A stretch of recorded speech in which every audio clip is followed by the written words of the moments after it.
Hello, I'm Rachel from Douentza Garden in Ireland, and you're very welcome to this video all about planting Dutch irises. Now, Dutch irises are amazing flowers that brighten up everybody's garden in May or June. So they flower at a time when there may be a bit of a lull in flowering and kind of bridge the gap between the tulips and the later flowering perennials. So I'm very delighted to have gotten my hands on about 500 Dutch irises, which I'm going to plant in the garden today. Now, I have three types. I have a beautiful tall one, which is a pale pink with white on the inside, called Carmen, and she's going to be used over in this side of the garden, what I call the my Joshy's garden, because the colour theme is pink in here. I'm also planting the beautiful Van Fleet, which is equally tall as Carmen, and finally the rust coloured red ember, which I absolutely love and already have a few of here in this part of the garden. So I think the three will look great together because the colours match very well.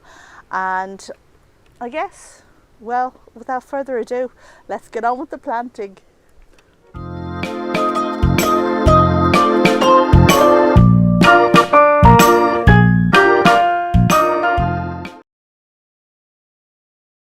So you're very welcome to the video, and if you're new here you should know that I garden in what roughly equates to as hardiness zone 9. Now, we don't have that system here in Ireland, so just take it as a rough guide of what might come through the winter and what might not. And today, as you can see, I'm planting three varieties of Dutch irises in these borders. We're going to plant in a newly revamped border here. I'm pointing at things with the hurry. It looks very dangerous, but it's not dangerous at all. I'm going to plant over here and generally everywhere within this section of the garden. And I have some tricks up my sleeve for how to plant, which I'm going to share with you today, including these bamboo sticks. I'm sure you're wondering what these are for. Well, I'll tell you in just a moment. And these bulbs have been ordered from a company in the Netherlands called Bulby.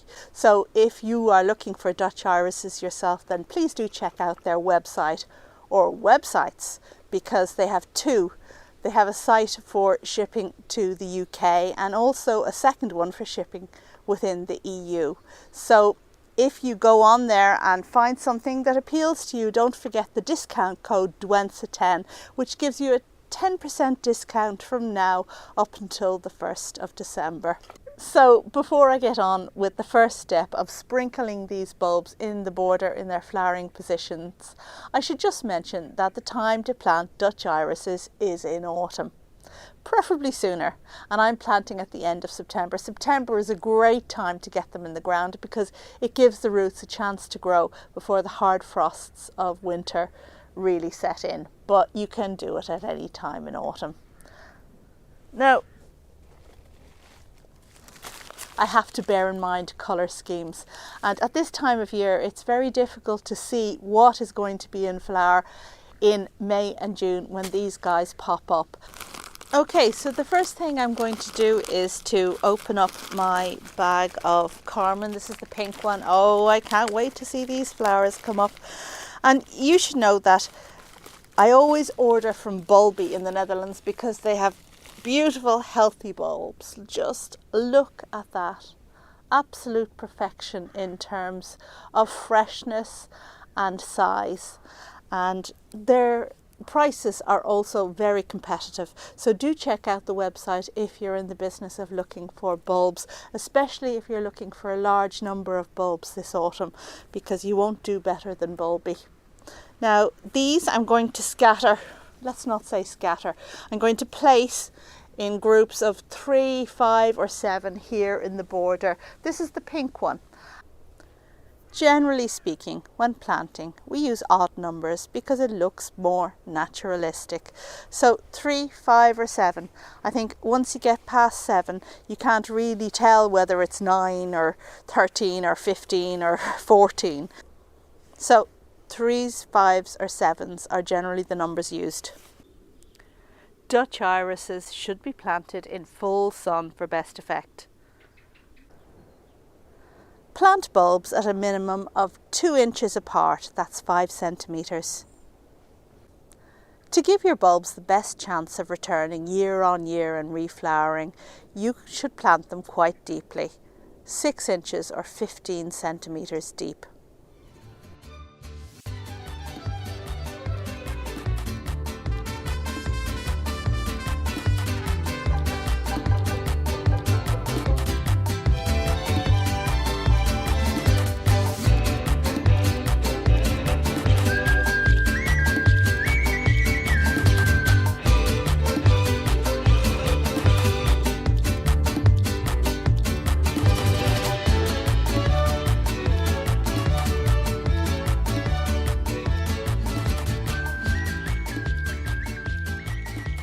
Well, it's quite easy to see with the Dutch iris which way up to plant.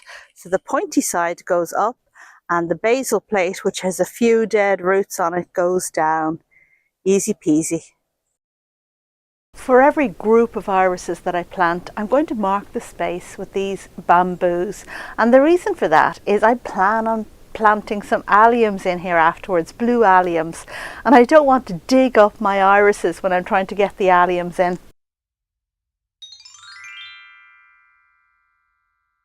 Unfortunately, I feel I have to cut back these perennials so that I can see what I'm doing and get those bulbs into the ground. It seems such a shame to put the garden to bed for the winter so early, but I do remember that somewhere in this clump I have a gap. It just goes to show the old adage that nature abhors a vacuum is correct. So there is a hole right here in the middle, but it's been filled in with geraniums and this floppy-doppy Lobelia bridgersii.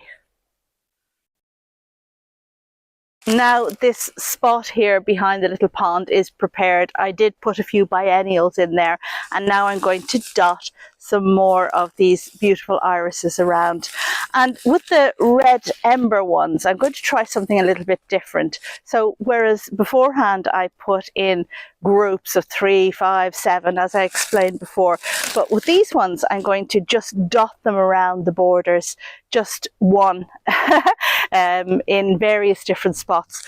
And the reason for that is that I would love a bejeweled effect of little dots of colour popping up here, there and everywhere. And the great thing about Dutch irises is that they take up no space in the border.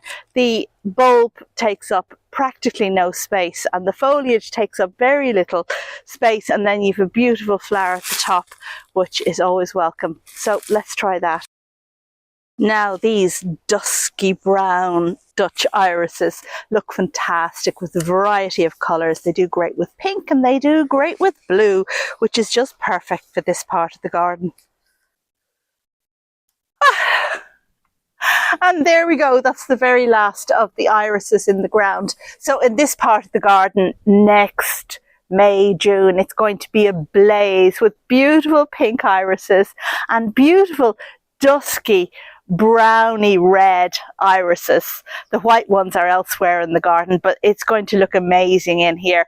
And I might have a few more tricks up my sleeves in terms of companion bulbs that I'm going to put in here in Joshy's garden to make a fantastic early summer or late spring display next year.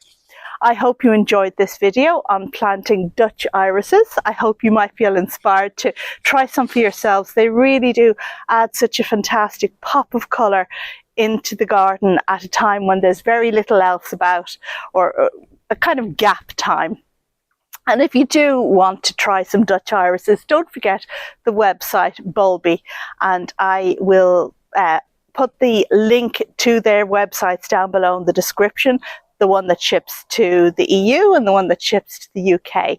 So choose the one that's right for you and use the code Douentza10 to get 10% off. Thank you as always for watching, and I will see you on the next video. Bye!